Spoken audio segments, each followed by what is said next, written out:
Halo guys, balik lagi dengan gue Afi.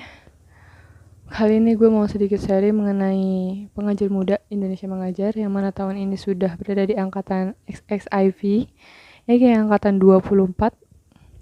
Kalian sudah pada tahu lah ya Indonesia Mengajar itu apa dan program pengajar muda itu apa. Kali ini gue hanya mau sedikit sharing tentang apa aja pertanyaan-pertanyaan yang sering ditanyakan aku dan kalian mengenai pengajar muda. 10 tahun berlayar, Indonesia Mengajar telah memberikan dampak yang begitu berarti untuk Indonesia. Makanya banyak sekali yang ingin bergabung dengan Indonesia Mengajar, khususnya di program pengajar muda. Gue termasuknya gue. Oke. Karena memang pengajar muda ini selain bisa memberikan dampak untuk orang yang kita ajarkan, tapi juga menurut gue pengajar muda bisa memberikan dampak yang positif pula untuk kita. Dan kalau gue sendiri banyak alasan sih kenapa gue bisa ikut, kenapa gue ingin ikut pengajar muda. Karena memang sudah dari dulu, sudah dari zaman waktu gue belum lulus kuliah, gue kepengen banget buat ikut program yang bisa memberikan pendidikan ke pelosok-pelosok negeri Indonesia tuh. Kemudian ada lagi salah satu alasan yang memotivasi gue untuk ikut. Waktu dulu ada salah satu acara di channel YouTube-nya Net Media, programnya itu tentang Lentera Indonesia. Itu mereka sharing mengenai pengajar-pengajar muda yang ikut andil dalam hal pendidikan di pelosok negeri. Yang gue tonton itu dulu di Papua. Mereka bisa menaiki rakit perahu untuk bisa mencapai sekolahnya itu mereka harus menaiki perahu dulu, menyeberangi lautan, samudra, dan itu sangat membekas di kepala gue sih. Dan itulah salah satu alasan utama yang gue juga pengen ikut program ini. Oke teman-teman, sekarang kita akan bahas mengenai pertanyaan-pertanyaan yang sering banget ditanyakan ke Indonesia Mengajar. Dan ini saya ambil juga dari websitenya Indonesia Mengajar sendiri ya teman-teman. Jadi saya hanya ambil beberapa saja, tidak keseluruhannya, karena yang menurut saya sangat-sangat penting untuk kita bisa perhatikan, seperti halnya kriteria atau tempat yang akan kita tuju, atau nantinya setelah kita mengajar itu akan dapat apa. Dan hanya beberapa hal kecil itu, dan semuanya pertanyaan-pertanyaan yang dapat kalian tanyakan bisa kalian akses langsung di website ataupun tanya langsung di sosial media Indonesia Mengajar. Oke. Untuk yang pertama, ini adalah pertanyaan umum. Kriteria apa saja sih Kak untuk bisa ikut program pengajar muda di Indonesia Mengajar? Kriterianya itu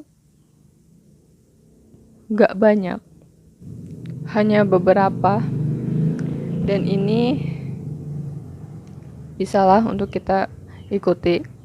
Yang pertama, kita harus menjadi warga negara Indonesia, itu yang pasti.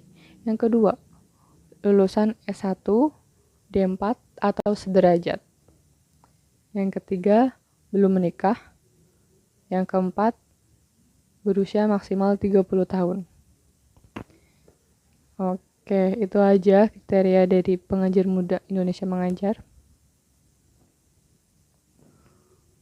Dan untuk selanjutnya, gue akan ambil ini aja. Kenapa minimal latar belakang pendidikan pengajar muda adalah S1 atau D4? Indonesia Mengajar ini juga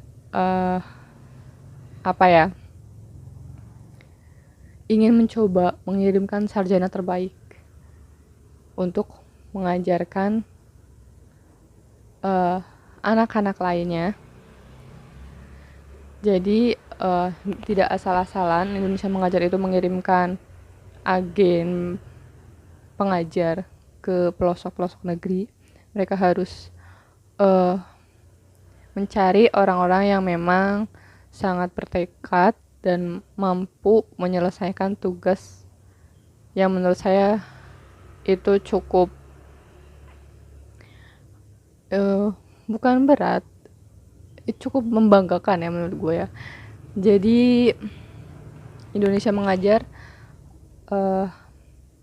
ingin mencari talenta-talenta terbaik negeri. Seperti itu sih. Intinya Indonesia Mengajar tidak ingin memberikan pengajar yang buruk untuk anak-anak negeri yang lainnya yang ada di pelosok negeri. Oke. Kemudian pertanyaan selanjutnya yang gue ambil itu ini dia. Bagaimana jika saya tidak memiliki latar belakang atau pengalaman mengajar? Ini jangan jadikan alasan kita untuk tidak mengikuti program pengajar muda di Indonesia Mengajar. Di Indonesia Mengajar, mereka akan membekali kita mengenai pelatihan intensif selama 2 bulan tentang kependidikan dan kepemimpinan. Jadi jangan khawatir untuk kalian yang memang belum ada pengalaman mengajar. Indonesia Mengajar akan memberikan pelatihan intensif kepada kita sebelum kita ditempatkan di desa-desa yang akan dituju.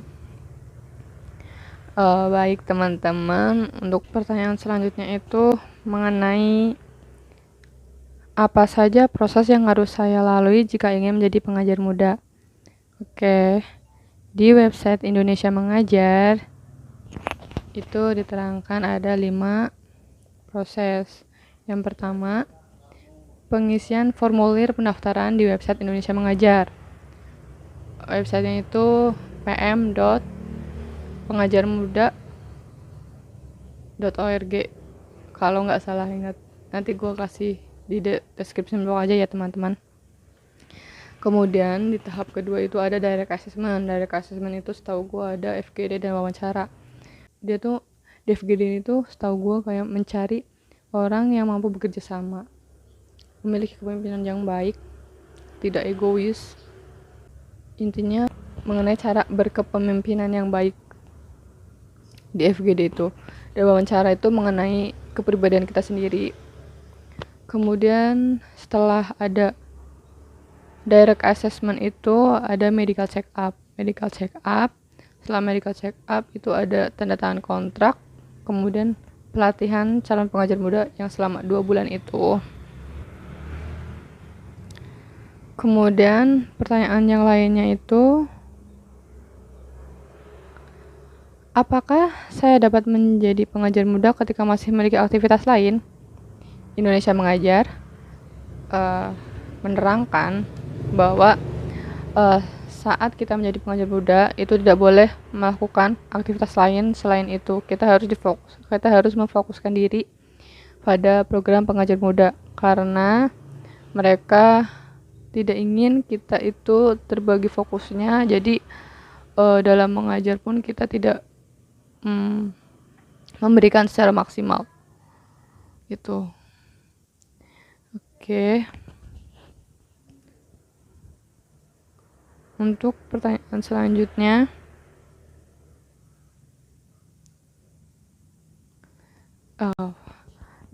Fasilitas apa saja yang diperoleh pengajar muda? Di sini Indonesia Mengajar akan memberikan fasilitas akomodasi, tunjangan yang cukup selama penugasan, dan transportasi serta komunikasi. Mungkin perjalanan pulang pergi, mungkin kuota internet ataupun pulsa untuk kita bisa berkomunikasi dengan keluarga ataupun dengan Indonesia Mengajar itu sendiri.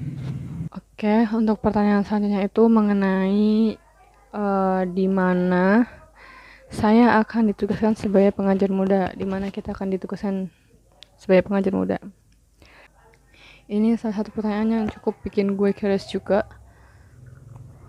Di mana saja lokasi-lokasi yang nantinya akan kita tempati nantinya. Dan di Indonesia Mengajar ini memiliki memiliki lokasi di 10 kabupaten di Indonesia, yaitu yang pertama ada Nias Barat di Sumatera Utara, kedua Tanjung Jabung Timur di Jambi,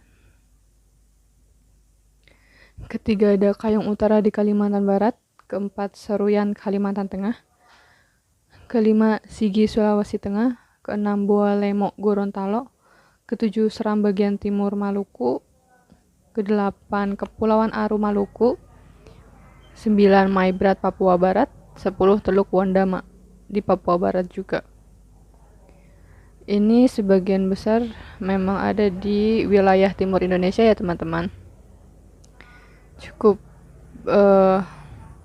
wilayah yang banyak sekali pemandangan-pemandangan bagus, cukup bikin tertarik juga. Kemudian untuk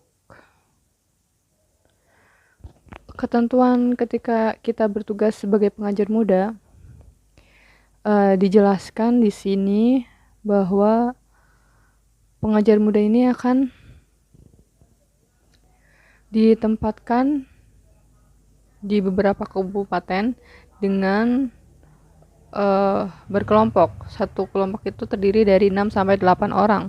Dan nantinya masing-masing orang akan ditempatkan di desa secara individu. Jadi nanti kita akan ditempatkan sendiri-sendiri teman-teman. Meskipun sendiri-sendiri, tapi nanti di sana Indonesia Mengajar sendiri akan melakukan monitoring selalu dengan kita, dan di pertengahan pengajaran itu nanti ada site visit juga dari Indonesia Mengajar.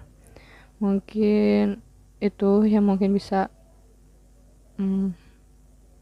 memberikan tekad untuk tetap mendaftar di program pengajar muda. Dan kemudian yang membuat saya tetap mendaftar di Indonesia Mengajar, program pengajar muda ini, itu karena di sini dijelaskan juga nanti setelah kita melakukan penugasan di pelosok negeri, nanti ada orientasi pasca penugasan atau yang dinamakan OPP. Jadi setelah kita penugasan di pelosok negeri itu, nanti akan ada orientasi yang mana ini program yang diberikan Indonesia Mengajar supaya kita bisa mengaktualisasikan diri kita dalam bidang yang memang kita minati. Makanya gue tetap tertarik dalam program pengajar muda ini, karena memang dari diri gue sendiri yang pengen ikut, dan di Indonesia Mengajar sendiri memiliki program-program yang mampu membuat kita tetap stay di bidang kita masing-masing gitu. Jadi program ini tuh menurut gue sangat bermanfaat teman-teman, bukan hanya untuk sekarang tapi di masa depan juga.